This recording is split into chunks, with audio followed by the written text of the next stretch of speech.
Shalom, selamat pagi teman-teman. Kita patut bersyukur karena Tuhan telah memampukan kita bersama-sama pada hari ini untuk beribadah kepada-Nya. Mari kita bersama-sama muji dan menyembah Dia dengan bersaat teduh sebelum memulai ibadah. Saat teduh dimulai.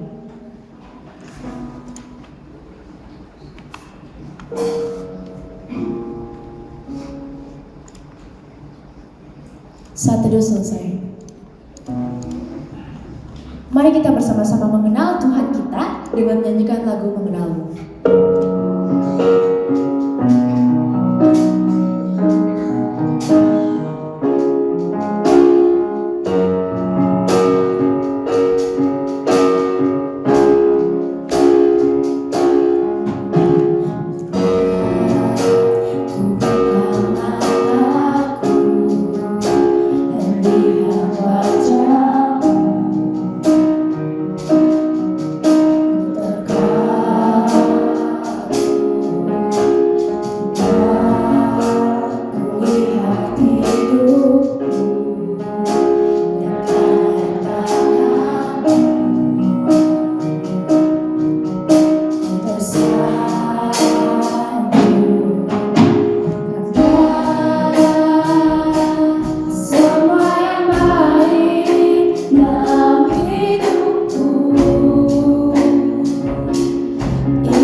Kesempatan yang baru.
Ya Bapak yang baik, terima kasih telah mengumpulkan kami bersama-sama pada hari ini. Terima kasih telah mendatangkan kami dari rumah kami masing-masing ke tempat ini untuk beribadah dan memuji Engkau.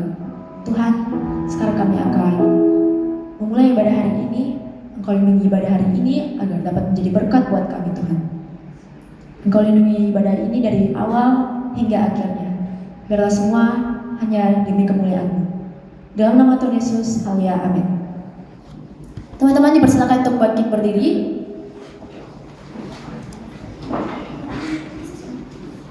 Masih semangat semuanya?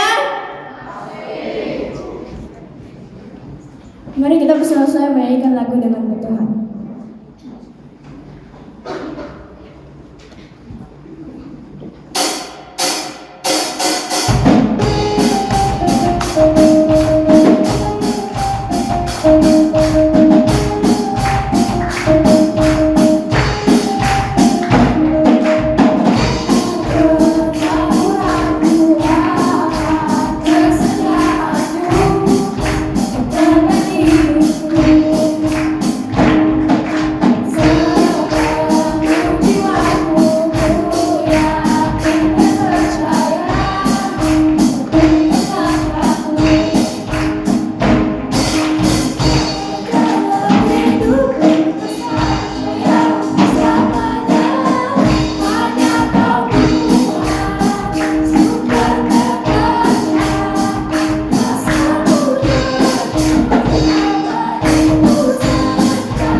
Teman-teman silakan duduk.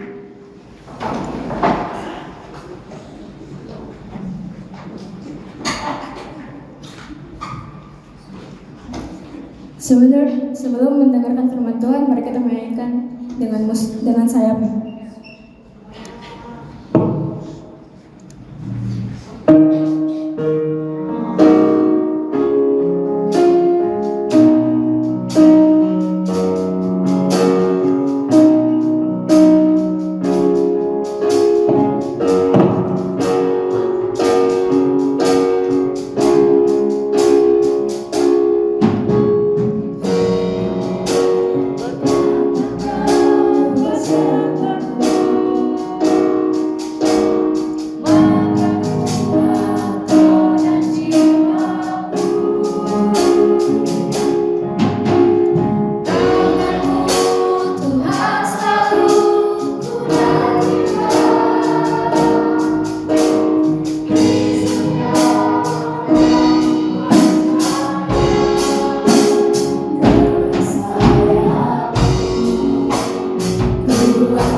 Dipersilakan kepada Evangelis Ari untuk menyampaikan firman Tuhan.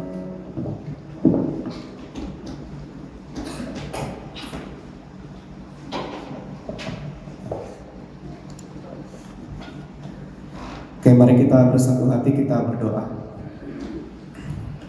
Bapa di dalam kerajaan surga, kami bersyukur pada pagi hari ini kami boleh berkumpul di tempat ini. Tuhan boleh membangunkan kami, memberikan kami tubuh jasmani yang sehat, dan Tuhan boleh menibakan kami di tempat ini untuk boleh bersama-sama berkegiatan di sekolah ini. Sebelum kami memulai kegiatan kami ya Bapa, kami rindu sekali lagi untuk datang ke hadirat-Mu, untuk boleh mendengarkan sabda-Mu. Biarlah firman-Mu boleh terus mengoreksi hati kami, sehingga kami boleh semakin hari semakin melihat keindahan karya-Mu di dalam kehidupan kami.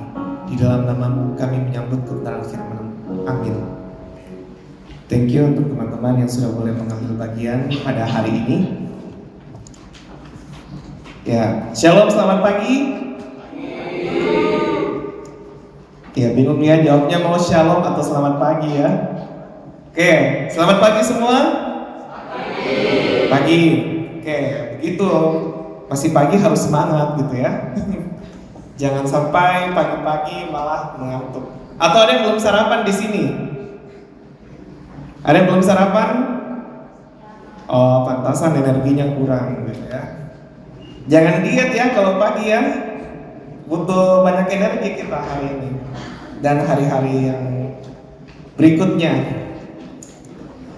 Nah, kalian pernah dengar tidak kalau ada 3 kata yang sangat berpengaruh di dalam kehidupan seseorang?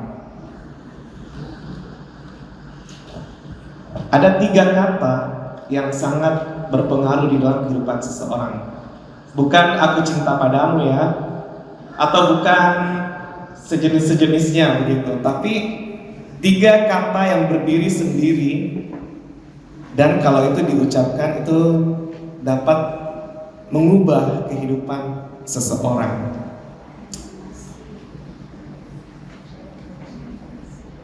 Aduh, itu Mem Juli sudah kasih bocorannya. Tolong, pertama tolong, kedua maaf, 3 terima kasih.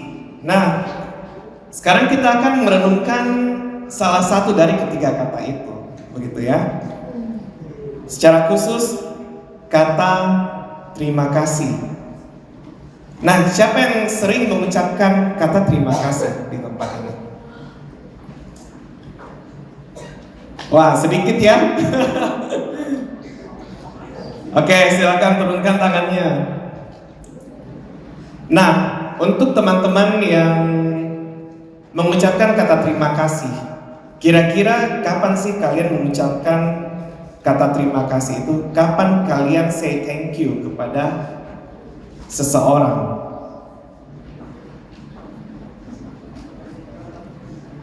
Boleh?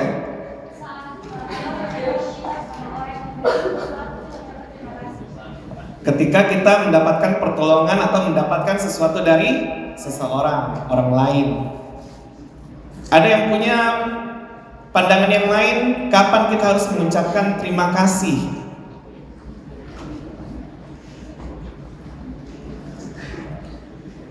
Karena sebagian besar mungkin tidak pernah mengucapkan terima kasih, jadi bingung begitu ya. Saat kaki diinjak, ada yang setuju? Saat kaki diinjak kita harus bilang terima kasih. Ada yang setuju? Terima kasih Tuhan karena saya masih bisa merasakan injakan kaki. Karena kalau tidak rasa nih lagi kakinya mati rasa gitu ya, harus dibawa ke dokter saraf. Oke. Nah, intinya ketika seseorang itu berbuat sesuatu, entah itu dia memberikan kita barang atau dia memberikan kita kayak ucapan semangat sekecil apapun, ketika mungkin hari kita terasa berat dengan banyaknya PR begitu ya, dengan banyaknya kegiatan, ada orang kasih semangat, ada orang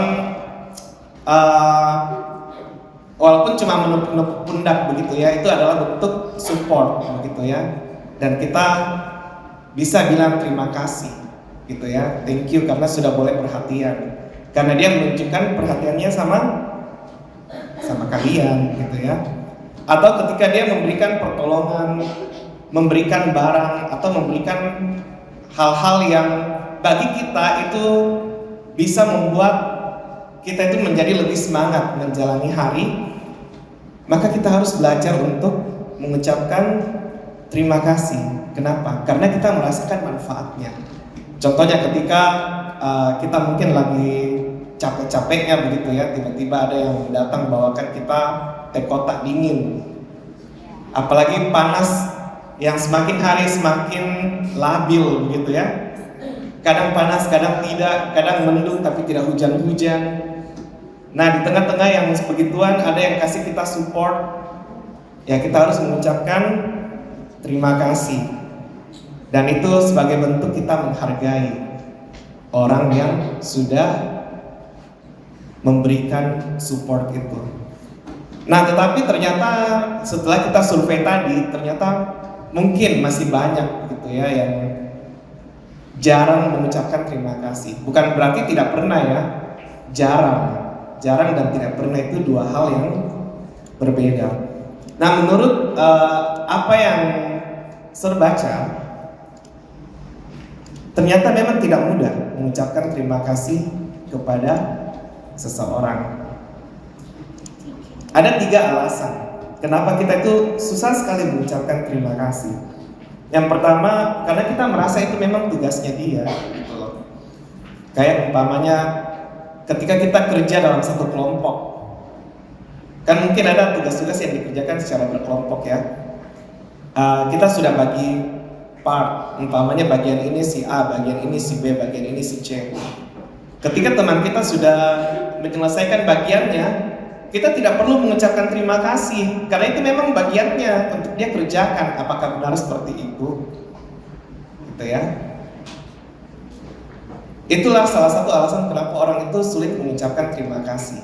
Begitu ya. Karena memang itu bagiannya, dia sudah seharusnya bekerja, mengerjakan bagian itu. Kemudian yang kedua, itu sudah biasa dia lakukan. Kayak umpamanya nggak tahu ya apakah sekarang itu masih ada piket di kelas atau mungkin dalam kehidupan yang lebih personal lah, di dalam rumah tangga, di dalam keluarga. Mungkin tidak semua dari kalian punya asisten rumah tangga begitu ya. Tetapi bagi orang yang punya asisten rumah tangga, ketika asisten atau mbak itu sudah menyapu, sudah cuci piring, sudah mengepel, apakah ada yang pernah mengucapkan terima kasih kepada Mbak itu? Ya, orang-orang pasti bilang tidak perlulah dia digaji untuk itu. Itu memang yang harusnya dia lakukan dan biasa dia lakukan. Jadi untuk apa kita mengucapkan terima kasih, gitu ya? Kemudian ada juga alasan yang ketiga kenapa orang itu sulit mengucapkan terima kasih. Ketika umpamanya si A menolong si B, kemudian suatu hari si B itu menolong si A merasa tidak perlu mengucapkan terima kasih karena dia cuma balas budi, begitu ya. Jadi kita impas. Nah, sekali lagi itu adalah pandangan-pandangan yang beredar di masyarakat. Kenapa kita tidak perlu mengucapkan terima kasih? Sehingga karena kita merasa tidak perlu, jadinya kita jarang mengucapkan terima kasih. Jadi ternyata sulit ya mengucapkan terima kasih ya, karena ada begitu banyak hal yang memang seolah-olah mendukung. Tetapi ketika kita tidak mengucapkan terima kasih, itu berarti kita tidak bersyukur untuk kehadiran mereka, untuk apa yang sudah mereka lakukan. Sehingga ya kita akan menjadi orang yang dingin gitu ya. Umpamanya dikasih itu tadi waktu panas-panas dikasih teh kotak, biasa aja. Nah, oh iya, karena memang dia layak, bukan dia layak. Itu memang yang harusnya seorang teman lakukan. Saya tidak perlu mengucapkan terima kasih.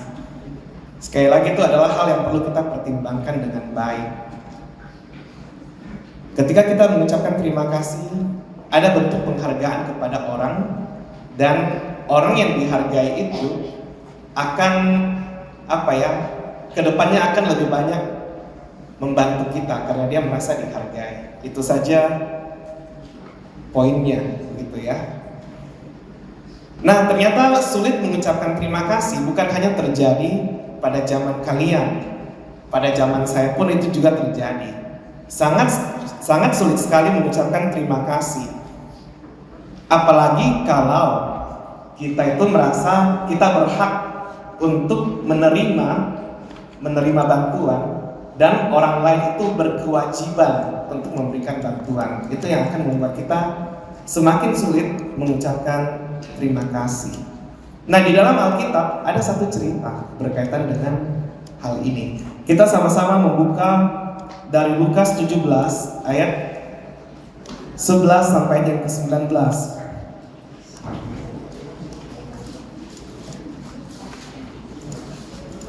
Lukas 17 ayat yang ke-11 hingga ayat yang ke-19. Kita akan baca secara bergantian.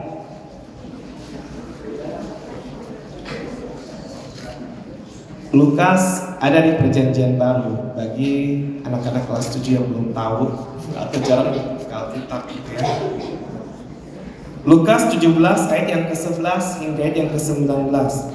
Serahkan bacakan ayat yang ganjil, kalian baca ayat yang genap. Begitu juga seterusnya. Judulnya ke-10 orang kusta. Semua sudah dapat? Oke. Demikian bunyi firman Tuhan. Dalam perjalanannya ke Yerusalem, Yesus menyusur perbatasan Samaria dan Galilea.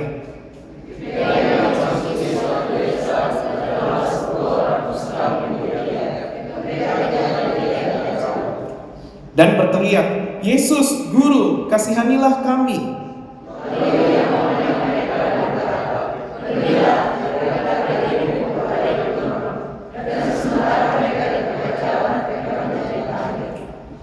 Seorang dari mereka ketika melihat bahwa ia telah sembuh, kembali sambil memuliakan Allah dengan suara nyaring.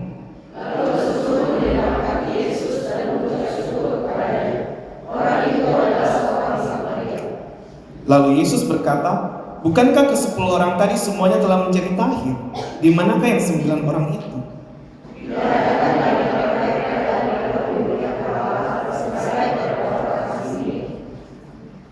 Lalu ia berkata kepada orang itu, "Berdirilah dan pergilah, imanmu telah menyelamatkan engkau." Nah, ini adalah satu cerita yang mungkin bagi kalian yang dari SD sering ikut sekolah minggu adalah salah satu cerita yang familiar gitu ya, di mana Yesus itu menyembuhkan ke-10 orang kusta. Ada yang tahu tidak penyakit kusta itu kayak bagaimana? Bukan.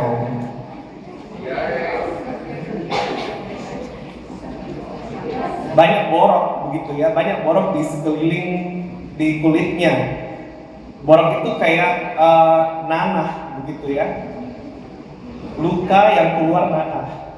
Nah itulah orang kusta itu. Dan dari ujung kepala sampai ujung kaki ada, tidak ada titik di kulitnya itu yang tidak ada boroknya, yang tidak ada nanahnya. Nah, ketika orang kusta pada zaman Tuhan Yesus itu, mereka itu tidak bisa berbaur dengan bebas dengan semua orang. Mereka ada di luar kota karena bagi orang-orang ketika mereka ada di tengah-tengah masyarakat, mereka akan membawa penyakit. Itulah kenapa mereka ditaruh di luar kota dan agak jauh. Jadi mereka di situ mungkin ada perkampungan orang kusta atau apa. Nah, ketika itu satu-satunya cara untuk mereka bisa kembali ke komunitas itu adalah dengan sembuh. Dan orang yang bisa menyatakan mereka sembuh itu adalah para imam. Tetapi yang menjadi pertanyaan bagi mereka, siapa yang bisa menyembuhkan mereka? Waktu itu obat-obatan belum canggih gitu ya. Waktu itu obat-obatan masih sangat tradisional dan belum ada orang yang menemukan obat kusta pada waktu itu. Nah, pada waktu Yesus tiba di perbatasan kota Samaria dengan Galilea, ke-10 orang kusta ini tiba-tiba muncul gitu ya. Dia muncul dan dia mencegah Tuhan Yesus dan murid-muridnya. Tapi dari kejauhan, bukan mencegah tiba-tiba muncul di depan gitu ya. Dari kejauhan mereka sudah berteriak, "Yesus Guru, kasihanilah kami." Nah, sebenarnya kan mereka tahu Yesus itu guru begitu ya. Tapi kenapa mereka minta belas kasihan dari Tuhan Yesus? Lalu ketika itu Yesus memandang mereka dan berkata, "Pergi, perlihatkan dirimu kepada imam-imam." Nah, ini adalah salah satu bentuk pertolongannya Tuhan gitu ya. Dan ketika mereka pergi, tiba-tiba di tengah jalan penyakit kusta mereka itu hilang. Penyakit kustanya itu hilang. Dan satu orang saja yang sadar kalau di badannya itu sudah tidak ada kusta lagi. Dan orang itu yang kembali kepada Tuhan dan memuliakan nama Tuhan gitu ya.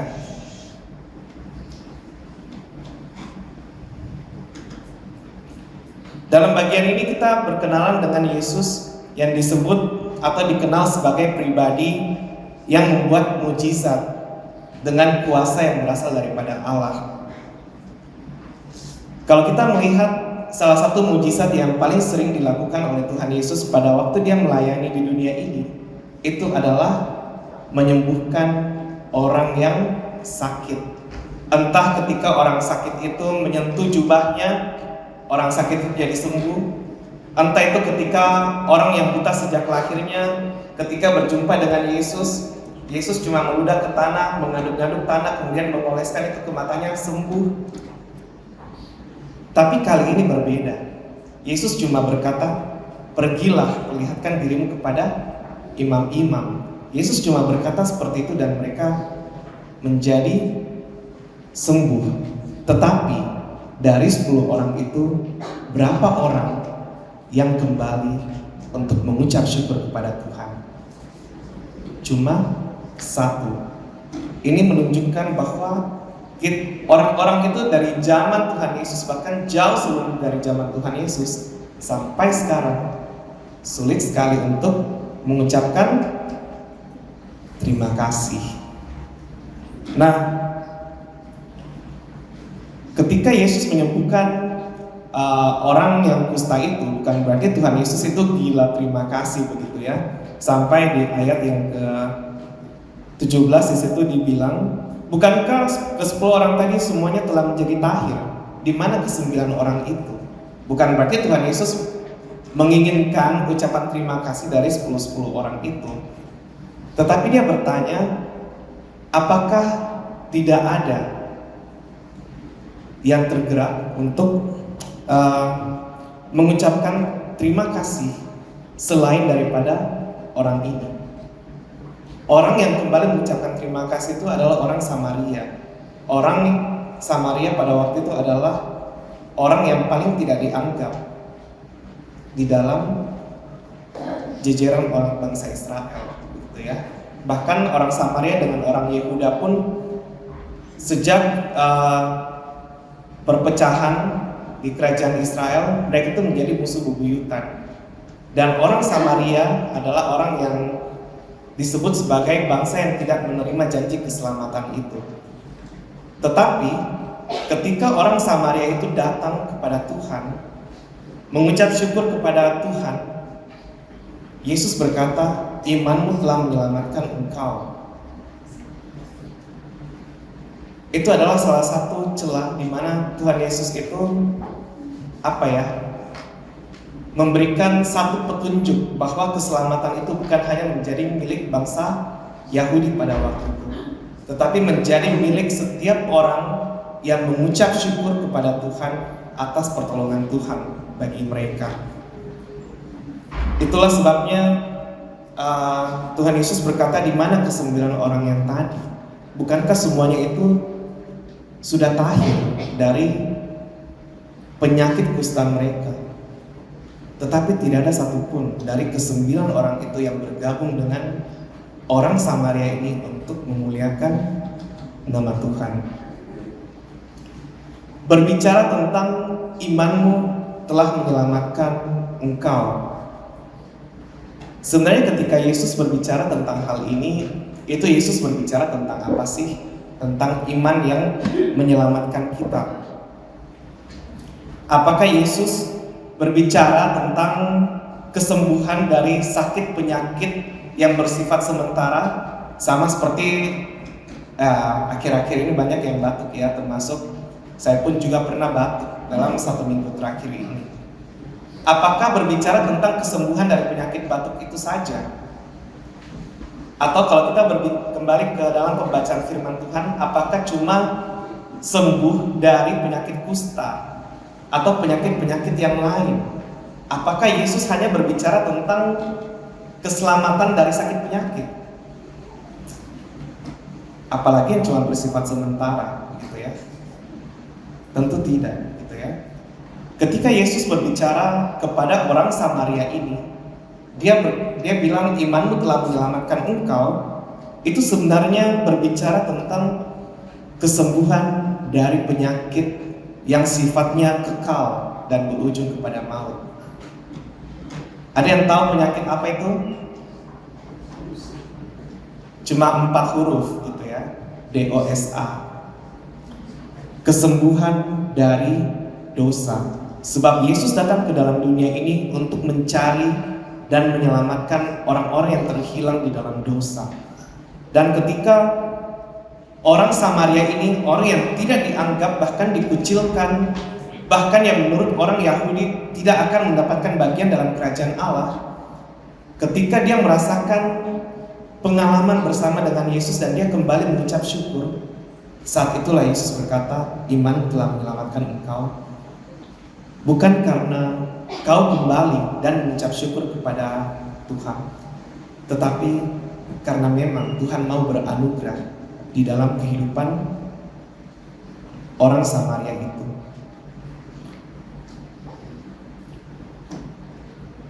Orang itu beriman kepada Tuhan, begitu ya. Bahkan ketika Yesus cuma berkata, pergi dan perlihatkan dirimu kepada para imam, dia lakukan. Itu adalah bentuk imannya. Tetapi ketika dia kembali kepada Yesus, itu menunjukkan satu langkah iman yang lebih dari iman yang biasanya. Karena dia melihat Yesus itu sebagai satu figur yang lebih daripada para imam. Dia adalah Tuhan yang menyembuhkan. Oleh karena itulah Iman dari orang Samaria ini telah menyelamatkan dia. Iman kepada Yesus, iman kepada Allah yang benar, gitu ya. Beriman kepada Allah itu adalah satu hak yang istimewa. Tidak semua orang bisa beriman kepada Tuhan. Karena kalau kita membaca di dalam Alkitab kita sama-sama membuka satu bagian lagi dari Roma 8 ayat 28 sampai 30. Boleh satu orang tolong bacakan. Yang lain yang sudah buka menyimak dengan baik di dalam Alkitabnya. Roma 8 ayat 28 sampai 30.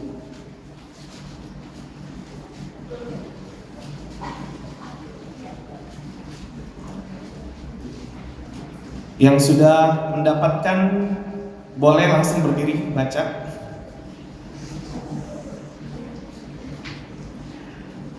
Siapapun anaknya. Ya, silakan.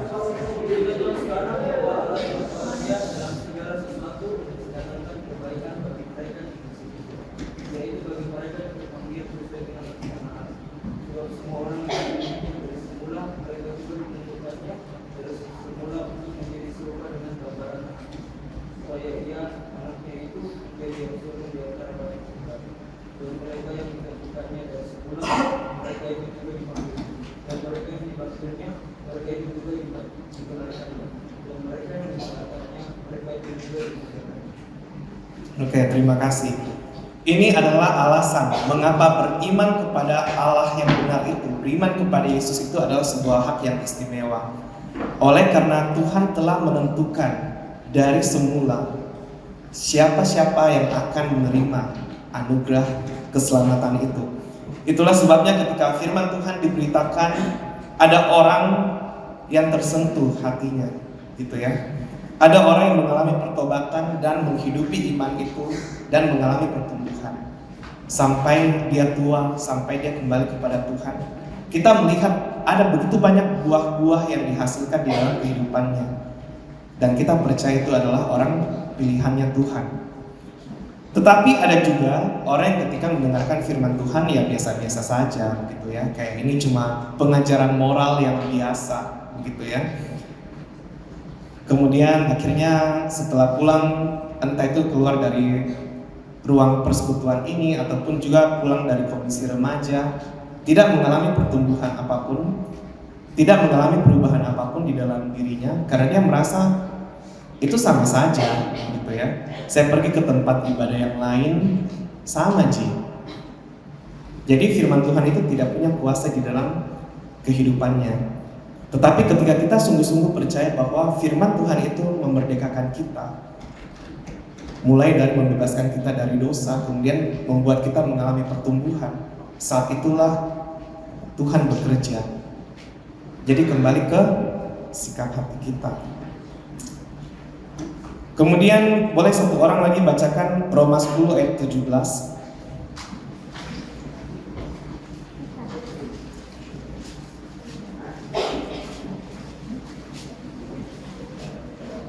Boleh, Jasinda. Jadi iman timbul dari pendengaran dan pendengaran oleh firman Tuhan. Oke, terima kasih. Inilah asal muasal dari iman. Iman itu timbul dari pendengaran. Pendengaran kepada firman Kristus. Jadi makanya tadi seperti yang saya sampaikan di awal, beriman kepada Allah itu adalah satu hak yang istimewa. Karena ketika firman Tuhan diberitakan, maka orang-orang yang telah dipilih dari semula oleh Tuhan untuk diselamatkan, mereka pasti akan percaya. Dan orang-orang yang memang tidak dipilih dari semula, itu tidak akan percaya. Itulah yang menjadi intinya. Makanya ketika kita mendengarkan firman Tuhan dan kita dikoreksi hati kita, kita harus bersyukur. Itu adalah salah satu cara Tuhan untuk menyembuhkan kita dari penyakit yang kekal itu, dari dosa itu. Dia mengoreksi hati kita. Kemudian tidak ada hal yang dapat kita ucapkan selain berterima kasih kepada Tuhan karena sudah boleh mengoreksi hati kita yang penuh dengan tipu muslihat, yang penuh dengan rencana-rencana yang jahat. Kita semua dikoreksi, termasuk saya pun masih terus dikoreksi sampai saat ini. Oleh karena itu, ketika Tuhan hadir di dalam kehidupan kita melalui firman-Nya, mari kita belajar untuk boleh peka terhadap panggilan Tuhan. Ayat yang terakhir boleh satu orang bacakan dari Wahyu 3 ayat 20.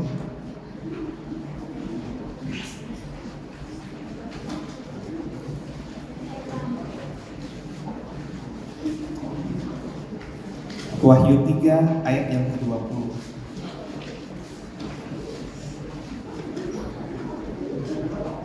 Ya, Jennifer. Lihat, aku berdiri di luar pintu dan mengetok. Jikalau ada orang yang berkata kepadaku dan membukakan pintu, aku akan masuk mendapatkannya dan aku makan bersama-sama dengan dia, dan dia bersama-sama dengan aku. Oke, terima kasih. Ketika saya membaca bagian ini ataupun juga merenungkan bagian tentang ucapan syukur ini, satu memori yang terlintas di dalam pikiran saya, secara khusus ketika Tuhan mengetuk pintu hati setiap anak-anak itu adalah pada waktu momen ibadah kolaborasi kemarin. Ketika pendeta itu calling gitu ya, altar call, banyak anak-anak yang tersentuh hatinya oleh kebenaran firman Tuhan, maju untuk boleh menyatakan bahwa mereka bersedia untuk bertumbuh di dalam anugerah Tuhan. Bagi saya itu adalah salah satu bentuk di mana Tuhan itu mengetuk pintu hati kita dan kita membuka. Kita terbuka untuk terus dikoreksi sama firman Tuhan. Tuhan sudah mengetuk pintu, kita membuka dan dia mendapatkan kita menjadi anak-anaknya. Nah, tetapi tentu saja itu bukan satu momen di mana Tuhan satu-satunya Tuhan bekerja, gitu ya.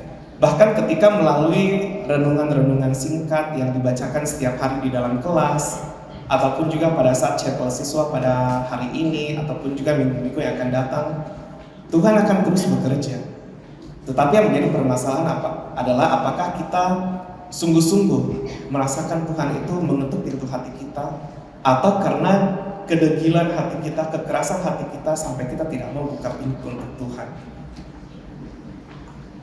Nah, ketika Tuhan bekerja, Tuhan sudah mengetuk pintu hati kita, jangan mengeraskan hati kita, karena itu adalah undangan untuk melakukan perjalanan menuju kehidupan yang kekal, dan itu dimulai dari dunia ini.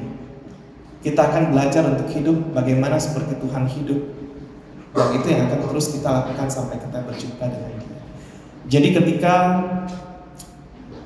Tuhan sudah boleh menyatakan belas kasihan-Nya dengan mengetuk pintu hati kita, sebenarnya Dia rindu untuk menyembuhkan kita dari dosa-dosa kita, memulihkan kita, membebaskan kita dari dosa-dosa kita. Sekarang tergantung kita, apakah kita mau ikut di dalam perjalanan itu atau tidak, ataukah kita masih nyaman dengan semua yang ada di dalam kehidupan kita. Oke, ya sudah banyak yang gelisah ya. Firman Tuhan sudah selesai. Kita sama-sama berdoa. Bapa di surga, kami bersyukur pada hari ini kami boleh mendengarkan kebenaran firman.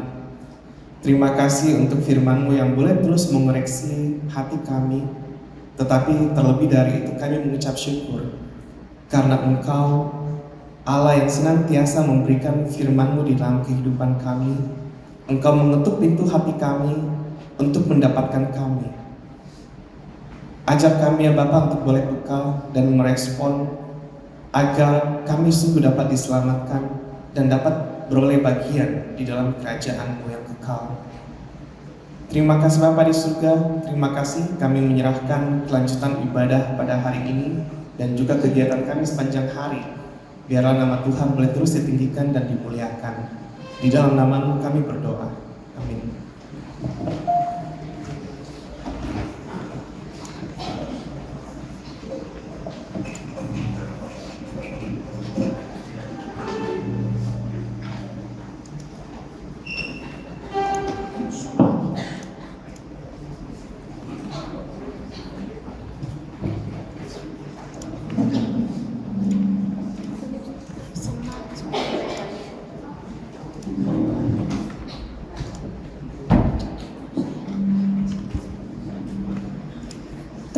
mari kita memberikan persembahan, dan bagi yang bertugas dipersilakan. Mari kita memberi persembahan sambil menyanyikan lagu Hatiku Percaya.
Teman-teman dipersilakan banyak berdiri sambil menyanyikan lagu Sebab Kau Besar.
Teman-teman, mari kita berdoa.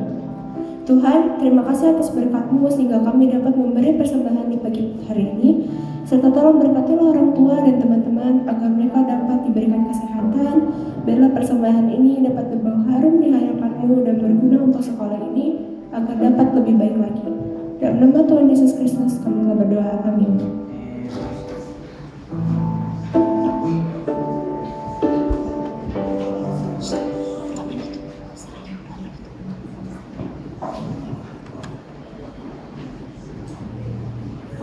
Oke, mari sekali lagi kita menundukkan kepala kita berdoa.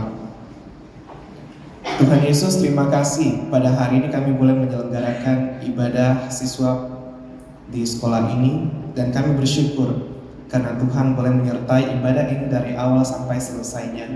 Dan kami berdoa biarlah setiap apa yang sudah boleh kami puji-pujikan, apa yang sudah boleh kami dengarkan, itu sungguh dapat membangun iman kami, dan iman kami ini membaukan sesuatu yang harum di hadapan Tuhan, dan Tuhan boleh berkenan di atas kehidupan kami. Terima kasih Bapa di surga, kami menyerahkan aktivitas kami sepanjang hari ini ke dalam tangan Tuhan. Biarlah Tuhan boleh terus memberkati kami, sehingga kami dapat menjadi saluran berkat juga bagi orang-orang yang kami jumpai. Di dalam nama-Mu kami berdoa dan mengucap syukur. Amin. Teman-teman boleh duduk kembali. Ada pengumuman dari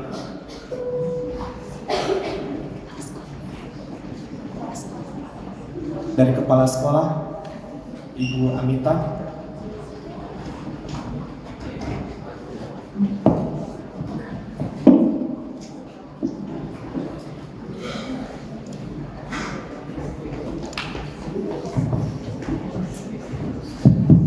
Ya, selamat pagi.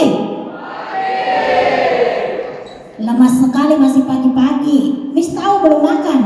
Cuma kan belum waktunya belum makan kan sekarang. Selamat pagi. Nah itu baru kayak sudah makan. Walaupun belum. Gitu ya. Ya. Bersyukur puji Tuhan hari ini kita bisa diberikan waktu oleh Tuhan untuk kita beribadah bersama. Terima kasih penginjil Ari yang sudah menyampaikan firman Tuhan hari ini. Terima kasih juga kelas 9A. Berikan aplaus untuk kelas 9A hari ini. Ya. Kalau ada bakat-bakat yang bisa dikembangkan seperti ini, itu bagus. Ya, yang penting tidak mengganggu ibadah. Ya, itu gunanya Tuhan kasih talenta. Dikembangkan, yang bisa kita pakai, kita pakai. Begitu ya? Ya, terima kasih ya kelas 9A.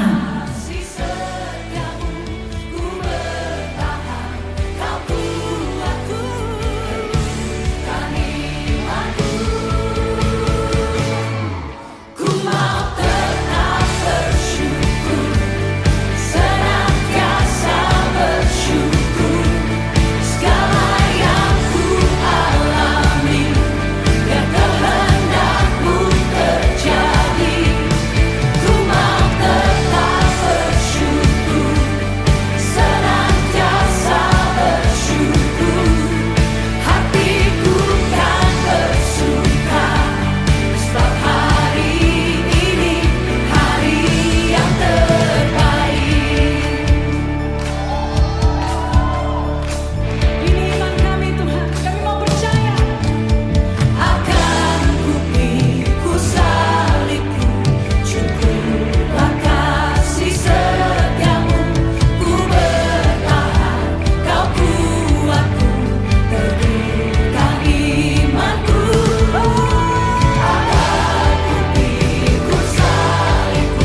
Yesus.